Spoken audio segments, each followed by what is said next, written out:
have here, but it is important for us to understand these regions. 1, 2, 3, and 4. So in the last class, if you remember, we were having some discussion where we discussed about target variable. Right? So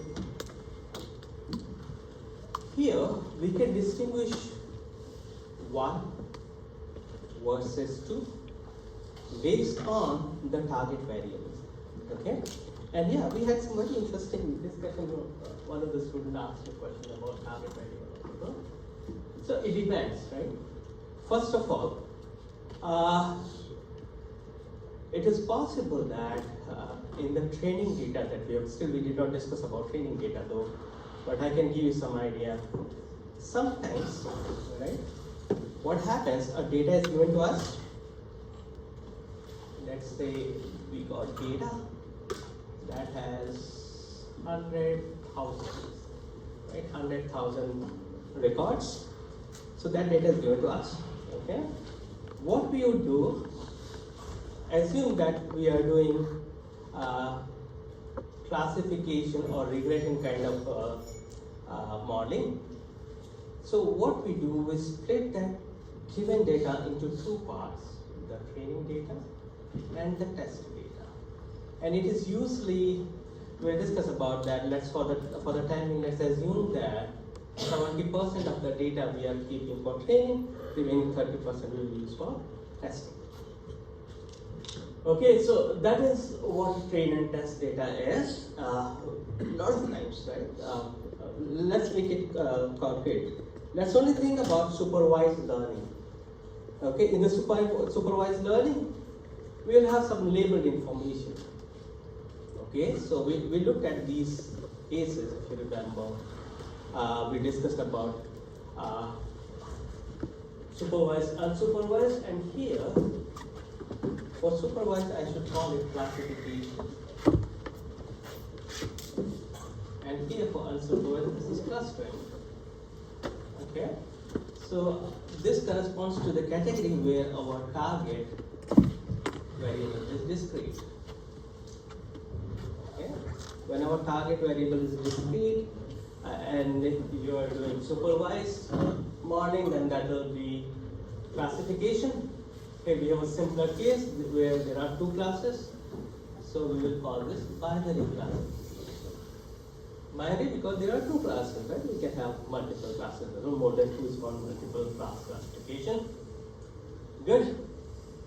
So on the right hand side it is supervised, on the left hand side it is unsupervised, because on the right hand side the data. So these colored data that you see, class 1 and class 2, these points with color, they will belong to the training class, training data. Whereas the black one that we have, these are the test data. Good. Now we can, let's go back again. Now we can distinguish between 1 and 3. How come? See, 1 classification.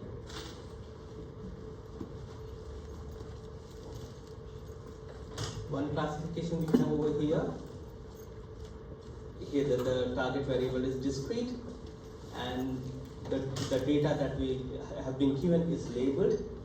Whereas we can distinguish between 1 and 2 on the basis of the fact that the data is labeled, right? But in classification the target variable is discrete, whereas for regression the target variable is continuous. So what I should do, let me read it, right? Probably then we will be saving more time. You start from here, look at the samples, how many do you have?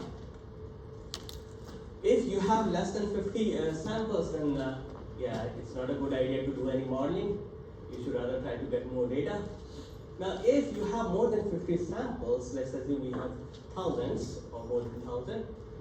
So what we will do, we will look at the data, like what is it that we have to do from the data. Okay, the task will tell us what we have to do. Now if we are predicting a category is discrete. Is that clear? Category means discrete. So if you have to do something about category, which means it's discrete, then we go over here. Now for category, we may be lucky where in the data we have a column, excuse me, why don't you come over here? Anyway, I'll move you from there. Please, let's save some time.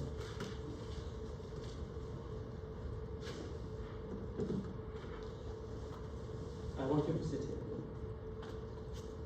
So, when the data is labeled, and we want to do with in our target variable is categorical, then what we do is classification.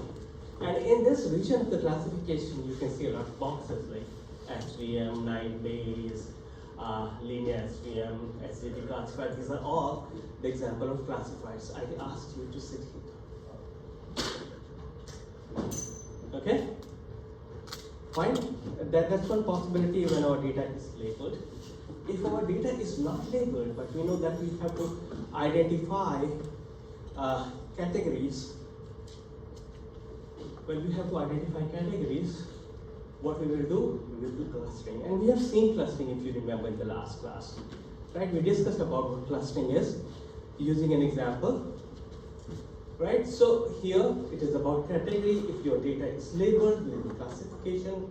If you are interested in categories but the data is not labeled, then we will have to do unsupervised learning, and that will correspond to clustering. And the clustering region, again, if you want, you can get some example of the clustering algorithms.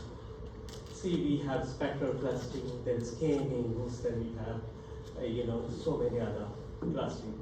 So here, at this moment, we need to understand that we can broadly classify machine learning into 4 regions: classification, clustering, and here is regression. So regression also corresponds to the supervised learning, I would say. The regression region that we have, it is also an example of supervised learning. Supervised for the reason that in the data we will have the target variable, right? If you remember, I did discuss about an example where we may be required to predict house price, right? So the house price is a continuous thing. So that will belong to the regression here, and if you want to follow this flow, then yes, we are not interested in category. See, we are not interested in category, but we want to predict a quantity, and that quantity should be continuous. Alright, so here you can see a number of examples of regression. And then this is an interesting case over here, the 4th region, which we are calling as dimensionality reduction. It's extremely important, right? And yeah, here we are not predicting anything, but we want to find out the better representation of the data. Okay? So for dimensionality reduction, if the time permits, we will look at that. Like PCA is very popular. We will think about dimensionality reduction when our data has huge dimensionality, right? If any one of you are familiar with some gene expression data, that's my favorite that I use. So when you have data like gene expression, then for one sample there will be thousands of dimensionality, thousands of genes for one sample. So there it is very difficult to come up with an interesting model unless you reduce your dimensions. Fine, this much we need to know for the time being, right? If you have any question, please let me know. So in dimensionality reduction also, let me mention that feature selection and feature reduction.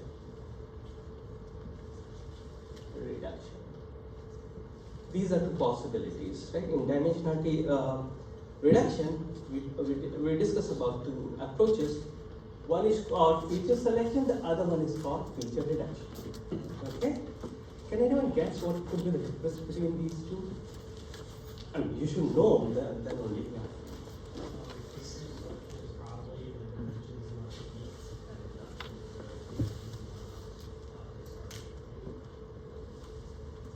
Come again, please. Feature selection selection is what? Dimension that you want to keep. You want to keep. Yeah. Okay. Reduction is the ones you want to discard.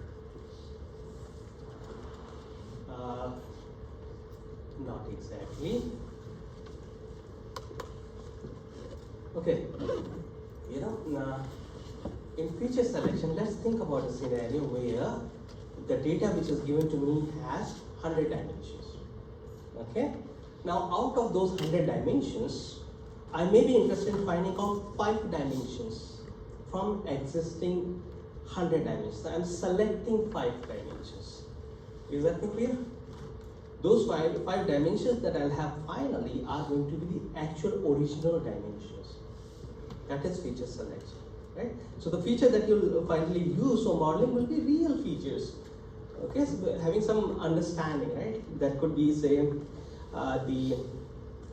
if for house price problem, if I'm given 100 of dimensions about every house. So one of the feature that I may select would be the area of the house. Area is an actual feature, original feature, right? Interestingly, in feature reduction, what we do, we transform feature. How does that sound? Right? So in feature reduction also, like using PCA, principal component analysis, is an example of feature reduction. What we do, we transform the data which was originally in 100 dimensions to 5 dimensions, right? And the dimensions that we get after feature reduction are some combination of the actual features, right? So the difference that we can think about at this moment between feature selection and feature reduction is, in feature reduction, the dimensions that you'll be having are not the actual original dimension. These are some combinations of the original dimension using techniques like PCA. Whereas in feature selection, we select the original, maybe top 5 features that are highly correlated with the target variable, something like that. So there should be a procedure, there should be a criteria on the basis of which you will select those 5 features. As an example, if I were to select 5 students from the class for, say, some machine learning competition, there should be some criteria. I can't just roll a dice or select a randomly your ID and decide, okay, these are going to be my 5 students representing our team in that competition. Good. This we have discussed in the last class. This we discussed. We are not doing that.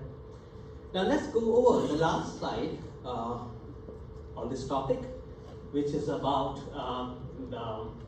this library, scikit-learn. So let me quickly go over that. There's not much to explain. So it just highlights like what do we have in scikit-learn. Scikit-learn is very important for us if we want to do some machine learning tasks using Python. So it's the definite toolkit for machine learning in Python. It supports regression, classification, clustering, dimensionality reduction, and yeah, we do have support for support vector machine, linear regression, logistic regression.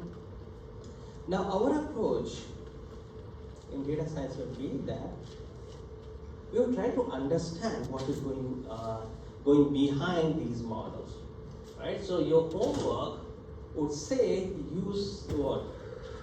Logistic regression or linear regression, and there you can use any library, but you will be required to understand how that library is working, right? So that will be our goal.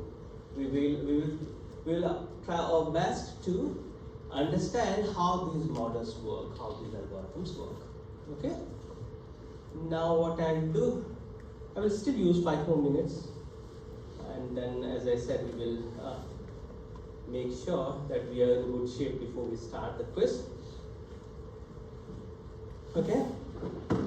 So the next topic is assembling data sets. Let's see what we have here. Data bundling, an extremely interesting topic. Could be important for our midterm, the next exam. Well, let's see. I have been making some vague statements, right? Like how much time a data scientist spends on cleaning the data. But here we'll have some data, right? So some resource, I'll use that. Now, interesting thing is that a good data scientist spends most of their time cleaning and formatting data. Here is an interesting picture which you can use to get some idea about how much time a data scientist just spends on different stages of a data science project. Okay, so interestingly, for building and training, that's at 3%. Then cleaning and organizing the data is 60%. Collecting the data is 19%. Mining for pattern is 9%. Refining algorithm 4%, and other it is 5%.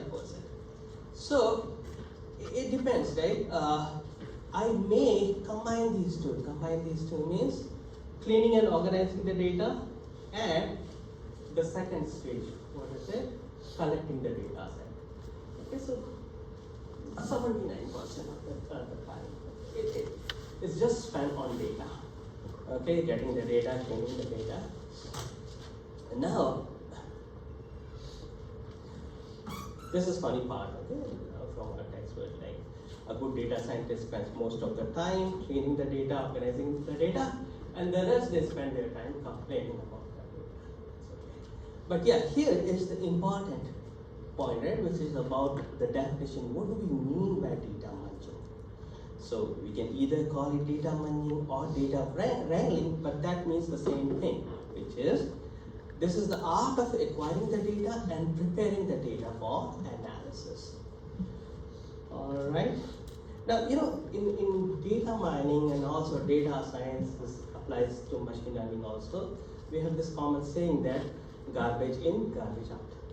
Right? So if the quality of the data is not good, then the model that you get would also be not good. Okay, so it is very important that we clean our data, we make sure that data is in good shape so that we could move to the next stage model.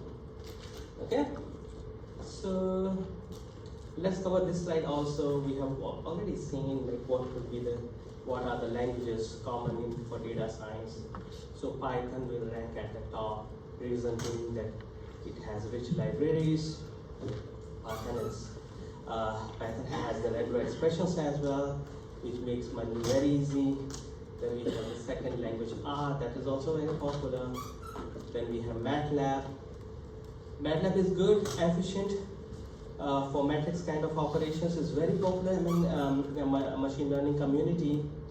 Some people also use Java and C. These are going to be the people who are handling big data, for whom the scale and speed could be an issue. Mathematica and Wolfram Alpha, that is also common and popular. Okay.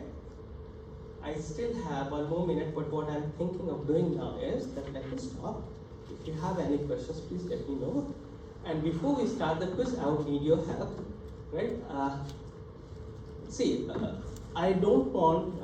I would like to keep one seat between two students, right? So the best is if you could voluntarily move and occupy these seats here.